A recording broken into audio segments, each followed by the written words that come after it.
tous, bonjour à tous, j'espère que vous allez bien. Ça fait des mois que je n'ai pas fait la vidéo film du mois. Désolé. Je reprends, en fait je les ai pas faites, je ne l'ai pas faite pardon, pendant plusieurs mois parce que je ne voyais pas de film intéressant. J'en ai vu quelques-uns donc c'est le moment d'en parler. Je suis assez content, j'en ai vu, j'en ai vu beaucoup là ces derniers jours, mais il y a beaucoup de films. Je vais vous en parler au tout début, comme ça on brise la glace. Avant que ça commence, vous avez mon letterboxd dans la description et mon Spotify aussi qui n'a rien à voir avec la vidéo. Mais voilà, si ça vous intéresse de savoir ce que j'écoute, ce que je regarde, avec plaisir. Je disais donc, j'ai vu beaucoup de films en ce moment. Je me remate tous les Marvel, tous les Marvel depuis le début, jusqu'à Endgame, parce que après Endgame, il y a genre deux bons films. Ce n'est que mon avis, qui est quand même assez vrai. Donc là, je me remate tout. Je suis fan de Marvel depuis que je suis tout petit. Je suis un grand fan d'Iron Man. Et donc là, je regarde tout et j'avais oublié plein de choses. J'avais omis plein de choses. En bref, je suis très content de regarder.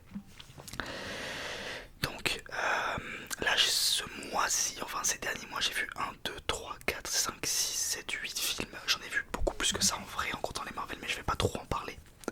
À part quelques-uns peut-être, je sais pas, on va voir. Donc, on va commencer. Donc là, on remonte en février. Le 22 février, j'ai vu le film The Brutalist. Alors, je l'ai vu au cinéma, en VF, ce qui a peut-être un petit peu joué sur ma note. Je lui ai mis 3,5. Alors, c'est un film, je pense que vous avez dû en entendre parler, vu qu'il était très long. Les gens aiment bien en parler. C'est un film qui dure 3h30 avec une entracte de 15 minutes dans les 3h30. Donc, il dure 3h15 en réalité. C'est un film porté par. J'ai oublié son nom. Ah, j'ai pas le droit d'oublier son nom. Je cherche le nom de l'acteur. Adrien Brody, pardon. Adrien Brody. Et le réalisateur, c'est. Tac, tac, tac. Post Picture Alternative Primary Language. Non, c'est pas là. Genre, Release Group, peut-être. Ah, directeur, voilà. Brady Gobert. Bref, on s'en fiche. Enfin, on s'en fiche pas, mais où est-ce que je veux dire. C'est un film, donc un espèce de biopic, et c'est un faux biopic parce que cette personne n'existe pas. C'est un. Faut que je me rappelle, ça fait plus d'un mois que je l'ai vu. C'est un architecte de Bucarest ou Budapest, enfin en tout cas, je crois que c'est en Hongrie ou en Bulgarie. Je crois que c'est en Hongrie, donc en Europe de l'Est, pendant la Seconde Guerre mondiale, à la fin de la Seconde Guerre mondiale, un juif, donc qui fuit son pays et donc sa famille pour aller aux États-Unis et pour continuer sa vie d'architecte s'il le peut. Alors je vais pas vous spoiler, mais je pense que vous l'avez vu, et si vous l'avez pas vu, vous le verrez jamais, je pense, parce que c'est le genre de film qui plaît, enfin qui est vu par les gens qui veulent le voir assez rapidement. Il va pas passer à TF1 ce film là, il est beaucoup trop long, donc c'est un film quand même assez de. C'est quand même un film de gens qui aiment le cinéma. Je déteste dire ça en mode moi je m'y connais pas du tout, mais du moins j'ai beaucoup aimé le voir. Donc l'histoire elle est franchement cool, j'ai beaucoup aimé. Bon, l'acting d'Adrien Brody, il a eu un Oscar pour ça, meilleur acteur, son deuxième après le pianiste, si je dis pas de bêtises. Donc j'ai rien à dire là-dessus, il est génial dans le film, mais bon, rien de nouveau, il y avait de quoi faire. Il a incarné parfaitement. Il y a des passages vraiment sombres et je m'y attendais pas, mais j'ai beaucoup aimé. La photographie est dingue, mais bon, ça je vous apprends rien, je pense que si vous l'avez vu vous le savez, il est sublime le film. Et alors si je devais donner comment dire, un défaut, enfin plusieurs du moins, la longueur c'est pas un défaut dans le sens narratif, dans le scénario c'est un défaut tout court. Un film trop long, c'est pas une question de. Je sais que maintenant il y a beaucoup de fans qui disent oui, vous savez pas vous concentrer sur un film plus d'une heure. En fait, il y a aussi une question de juste de temps en fait. Moi personnellement, je n'ai pas 3h30 dans ma journée, enfin 4 heures en réalité, parce que le temps d'aller au cinéma, de parler, à la fin c'est plus de 4 heures. Je n'ai pas 4 heures dans ma vie à réserver à un film. Donc, ok, c'était peut-être nécessaire de faire 4 heures de film et de 3h30 de film, mais je suis pas sûr. Donc ça c'est un défaut, en réalité la longueur est un défaut. Et ce qui est un autre défaut, je dirais, moi je l'ai vu en VF, mais ça c'est pas un défaut du film, mais du coup ça m'a vraiment sorti de l'histoire. Et sinon on ne s'y perd pas. Pour un film de 3h30 c'est quand même assez compliqué, mais on ne s'y perd pas, on comprend tout très bien, c'est très clair. Donc voilà, donc si vous devez faire un résumé, regardez ce film, vraiment c'est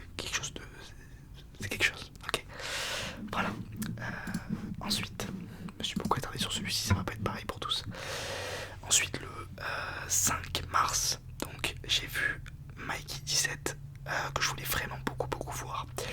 C'est le réalisateur de Parasite qui est un énorme succès planétaire. C'est un film coréen je crois, ou japonais, je crois que c'est coréen.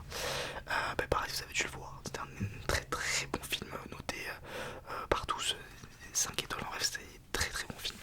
Et donc là il a remis le couvert avec un film qui n'a rien à voir, c'est un blockbuster, enfin du moins c'est ce que moi j'en ai vu, parce que Parasite c'était pas le cas, ok, c'était pas le genre de film que tu vas voir avec en famille ou en tout cas pour poser le cerveau.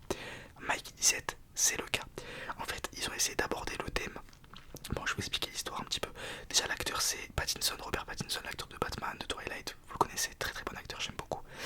Et donc, ils ont essayé de. Le thème du film c'est le clonage, ok. C'est dans un univers dystopique où la Terre est quasiment plus viable et il faut partir. Et donc, il y a des colonies qui se font dans plein d'autres endroits sur Terre, sur d'autres planètes, et qui sont tirées. Celle que nous suivons, c'est c'est la colonie d'un chef d'un gouvernement, un politicien d'extrême droite en réalité, un fou, un fasciste, débile en plus, et qui part donc sur une planète avec toute cette colonie. Et donc chacun pendant le temps du trajet, je crois que c'est plusieurs années, ils ont tous des tâches à faire. Et celle de Mikey 17 donc qui a tout fait pour fuir le pays, la terre, parce qu'il devait de l'argent à un mec. Il a pris le premier boulot qu'on lui proposait et c'était donc remplaçable. Et donc c'est un mec qui se fait cloner à chaque fois qu'il meurt. Et à quoi ça sert d'avoir un mec qui meurt dans son équipage? C'est qu'on peut le faire tester des trucs, aller sur les planètes pour voir si elles sont viables. Bref, ça c'est le thème du film. Ce qui aurait été intéressant, surtout en ce moment avec Trump, la montée de l'extrême droite dans le monde, c'était de creuser un peu plus ce sujet-là, l'extrême droite et le fascisme. Ça n'a pas été fait, je peux vous spoiler là-dessus, ça n'a pas été fait, c'est vide de sens. Mais en fait, le problème c'est que c'est pas du tout un mauvais film, au contraire. Le problème c'est que ça a été vendu comme un film qui fait réfléchir. Ça a été vendu comme le prochain film de, j'ai oublié son nom, du mec qui a fait Parasite. Donc on s'attend à voir un film un peu introspectif, enfin, où on réfléchit. C'est pas le cas, c'est un blockbuster. C'est pas grave, ok, il y a des blockbusters qui sont très cool. Je suis un grand fan de Marvel, je l'ai dit au début. Mais juste, du coup, c'est pas du tout ce que je suis venu voir, quoi. Donc ça m'intéresse. En fait, c'est un bon film, mais on me l'a vendu comme un film d'auteur un peu où on va réfléchir. Pas du tout. Le méchant, c'est Mark Ruffalo, en parlant de Marvel, donc c'est Hulk. Il joue extrêmement bien, vraiment, j'ai adoré son jeu. Et en vrai, Robert Pattinson aussi, parce que du coup, il joue deux personnes parce qu'il a été cloné. Et donc, c'est un. J'ai oublié son nom. En gros, quand il y a deux clones, parce que normalement, dès qu'il meurt, on le reclone. Sauf que là, une fois, il n'est pas mort et on l'a quand même recloné. Mais donc, ça reste des humains. Mais on voit quand même un petit peu. Donc, ça a été un tout petit peu creusé. On voit le rapport du gouverneur avec le fait qu'il y ait deux clones. On voit le rapport qu'il a avec la colonie parce qu'il colonisait une planète en vrai. Donc, en fait, c'est tout ça. Mais c'est très en surface. C'est vide. Voilà. Je m'attarde beaucoup sur les films, je me rends compte que je parle beaucoup, donc je passe. Voilà, donc allez le voir, j'ai mis 2,5. Ensuite j'ai vu le roman de Jim, parce qu'en fait j'ai vu les Césars, c'était au moment des Césars, c'était le 7 mars. Enfin les Césars c'était fin février je crois, début mars. Et donc j'ai vu que le meilleur acteur c'était sur ce film là, le roman de Jim. Je lui ai mis 3 étoiles. Alors plein de trucs à dire sur ce film, je vais essayer de moins m'étendre. Quoique il y a encore beaucoup de films à voir. Bon, ce sera une vidéo un petit peu plus longue, mais bon, si ça vous plaît, tant mieux. Le roman de Jim, j'ai beaucoup aimé l'histoire. Après, c'est un livre, donc c'est pour ça que le scénario en général, quand c'est des films qui sont tirés de livres, le scénario est déjà bien. Maintenant, ce qu'il faut voir, c'est l'adaptation. L'acting de, je crois qu'il s'appelle Karim, ou Karim, je vais vérifier parce que j'ai pas envie de dire de bêtises. Karim Leclou, donc c'est lui qui a eu le César du meilleur acteur. Est très bon, mais bon, César du meilleur acteur, ça, moi, mon avis, c'est que pas du tout. Mais bon, il ne le démérite pas, je dirais, c'est pas choquant. À l'inverse, par contre, il y a l'actrice secondaire, donc la mère de Jim. Je vais pas vous raconter l'histoire parce que je vais vous spoiler 100%. Mais en gros, c'est une histoire, c'est pas fantastique. C'est l'histoire d'une mère qui a un enfant et il y a le beau-père. Voilà, on n'en dit pas plus. Et Karim Leclou joue le beau-père. Et donc je disais là, cette dame là qui joue l'actrice, donc l'actrice qui joue la mère, qui a un gros rôle quand même dans le film, qui s'appelle, je vais vous dire tout de suite, Laetitia Doche, a pondu la pire session d'acting et c'est la pire performance d'acting que j'ai vue de ma vie. Et je n'en rajoute pas, je vous le promets. Je l'ai regardé et je me suis dit mais en fait c'est un enfer ce film. En fait elle me sort du film tellement qu'elle joue mal. J'ai l'impression qu'elle récite un texte et qu'elle n'a pas envie de le réciter. En fait c'est ça qui est horrible, c'est qu'il n'y a même pas de bonnes intentions. Donc voilà, j'ai un petit peu de haine envers elle, mais je vous promets que je la déteste pas. Personnellement je la connais même pas, je m'en fous. Mais dans ce film là elle est affreuse. L'histoire est géniale, le film en lui-même c'est vraiment je dirais la réalisation, on s'en fout en vrai, il n'y a rien à retenir de ce film là. Mais c'est un beau film voilà, qui se laisse regarder, mais c'est pas, ça change pas votre perspective du monde quoi. Mais c'est pas nul, franchement c'est à regarder. Ensuite j'ai vu le 7 mars Captain America Brave New World, donc le 4 en parlant de Marvel, on va en parler un petit peu. Je l'ai vu au cinéma, donc ça c'est vraiment on m'a pas menti, c'est un film pour poser le cerveau. On pose le cerveau, j'ai rien à vous dire sur ce film, je vais être honnête. L'acting est c'est l'acting Marvel, il n'y a rien de nouveau. L'histoire est nulle. Il n'y a rien de bien. Il n'y a même pas Captain America du coup, vu que, bon, je vais pas vous spoiler, mais il est mort. Bon, ça fait maintenant 5 ans, je pense. Il est pas mort, mais du moins, voilà, il n'est plus dans les Marvel. C'est pas intéressant. Il n'y a rien à. C'est un film, on pose le cerveau, quoi.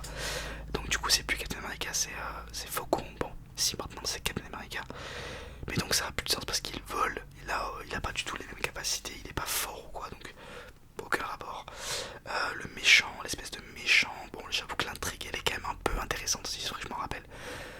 On se fait pas chier non plus, mais bon j'ai mis un parce que en fait c'est un film qui s'oublie, qui se regarde pas, qui voilà. N'allez pas le voir. Ensuite j'ai vu La vie d'Adèle que je n'avais jamais vu. Étonnamment, je l'avais jamais vu. Dans La vie d'Adèle c'est l'histoire de Badia 2, c'est fou. Je sais pas si c'est un rapport, mais La vie d'Adèle c'est jouée par Adèle Exarchopoulos, donc quand elle a eu le César de la révélation, je crois, féminine en cette année-là, j'ai oublié, 2013. Elle y joue extrêmement bien. Qu'est-ce qui s'est passé Adèle? Pourquoi tu joues plus aussi bien? Et donc la fille qui joue, alors je vous explique un petit peu le film, c'est l'histoire d'une collégienne lycéenne je crois, qui se rend compte qu'elle est homosexuelle. Elle passe par elle teste d'abord l'hétérosexualité qui ne lui plaît pas, ça marche pas. Et ensuite elle tombe amoureuse d'une fille. Et donc on y voit, moi j'ai beaucoup aimé ce film, on y voit comment ça se passe avec les parents de cette fille là, comment ça se passe avec ses parents, comment ça se passe entre elles, et comment ça se passe au bahut, comment ça se passe.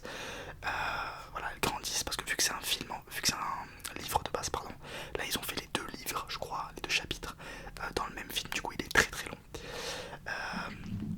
Et je vous cherche juste le nom, voilà, Léa Seydoux.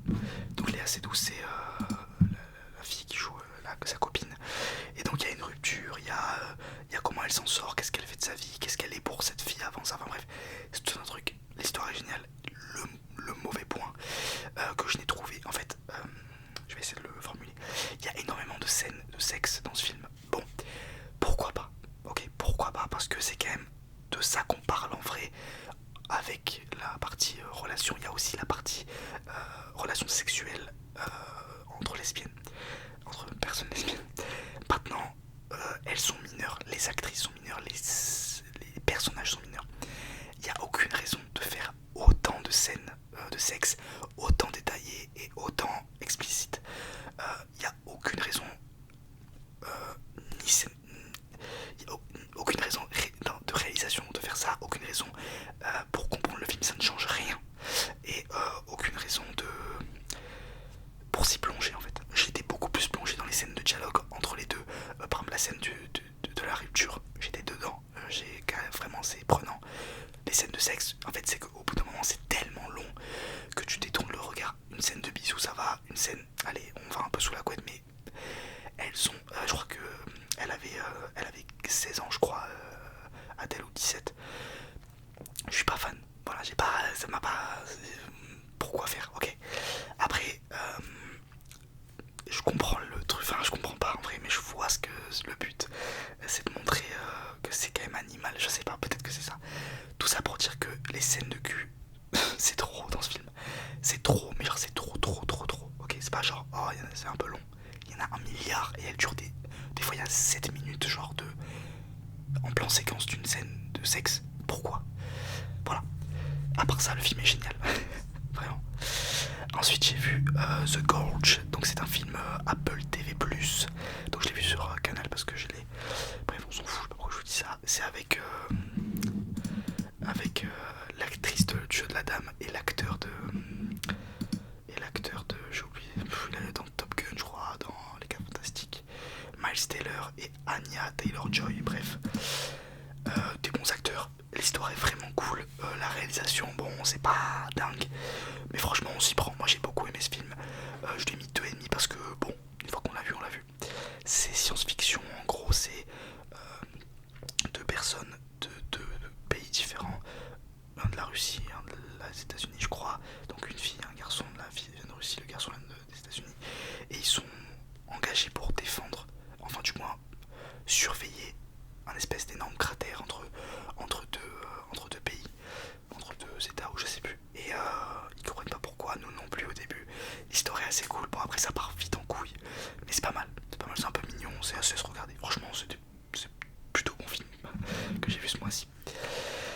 Alors ensuite j'ai vu, j'aime regarder les filles de Pierre Ninet, enfin de Pierre Ninet, pas du tout, avec Pierre Ninet. Alors pareil, je n'en sors pas grandi. C'est pas un mauvais film, mais je sais pas, qu'est-ce qu'on doit en retenir, qu'est-ce que l'on doit en faire. En gros, c'est l'histoire d'un mec qui part à Paris, un étudiant qui part à Paris, enfin nous on le voit directement à Paris, donc Pierre Ninet, et qui vit sur l'argent de ses parents, et qui fait des études, je ne sais plus de quoi, bref, et qui veut passer le bac, mais qui n'est pas bon, hein, il n'est pas bon du tout en cours, et en gros il tombe amoureux d'une fille pendant une soirée. Cette fille se trouve être très riche, très bourgeoise en fait, plutôt c'est ça, et donc le film s'articule autour de la relation entre quelqu'un d'apolitique, enfin du moins qui ne s'y connaît pas en politique, donc Pierre Ninet, la droite et la gauche. La gauche c'est le coloc, du moins le mec, le voisin de Pierre Ninet qui devient quasiment son coloc. Donc on y voit, c'est très politique ce film. C'est assez, en fait ça effleure tout sans vraiment rentrer dedans. C'est pas mauvais, l'acting de Pierre Ninet est pas mauvais, mais on sent qu'il sort du théâtre. Encore à ce moment-là, c'était en 2011. On sent qu'il sort du conservatoire et que vraiment c'est théâtral en fait. C'est vraiment, il joue une pièce de théâtre pour un film. Il s'est beaucoup amélioré. Mais là c'était pas dingue. Qui suis-je pour donner des conseils à Pierre Ninet sur l'acting? Mais où est-ce que je veux dire, j'ai le droit. C'est pas mauvais, j'ai mis 2 parce que ça sert à rien, c'est un film qui sert à rien. Il y a 2-3 scènes qui sont mignonnes, les scènes d'amour sont nulles. Voilà, regardez-le si vous avez pas vu ce film. En vrai il est pas nul, mais on n'en sort pas plus grandi quoi. Et pour finir, ce mois-ci j'ai vu Blanche-Neige, l'adaptation l'adaptation en... comment on appelle ça déjà, en 3D en gros, avec les vrais acteurs. Alors, alors j'ai mis 2,5, ce qui est une très bonne note pour un Disney live action, c'est ça que je cherchais, live action. Alors, Blanche-Neige, celui de 1937 je crois, ou 35, est un film qui n'a pas vieilli, c'est fou. Moi je l'ai regardé quand j'étais petit, et quand là je l'ai regardé après avoir vu celui-là, il m'a vraiment marqué, ok, c'est vraiment un film qui marque, par la méchante, la sorcière, par les 7 nains, c'est encore ancré dans, enfin bref, l'influence qu'a eu ce film est dingue. Mais celui-là, alors je suis pas le public, il y a ça aussi. Moi je suis pas un mec qui aime, j'aime bien les films de princesse, j'aime bien Réponse, j'aime bien, il y a plein de films de princesse que j'aime bien, Rebelle. La Reine des Neiges c'est moins mon truc. Ça chante beaucoup parce que c'est pas Pixar, c'est Disney. Moi quand ça chante dans un film j'ai beaucoup de mal. Surtout quand c'est pas une comédie musicale mais que c'est juste des chansons d'un coup comme ça qui surviennent. Je déteste. Ça me sort du film, ça en plus je vois pas l'intérêt, c'est très gênant, ça me crispe.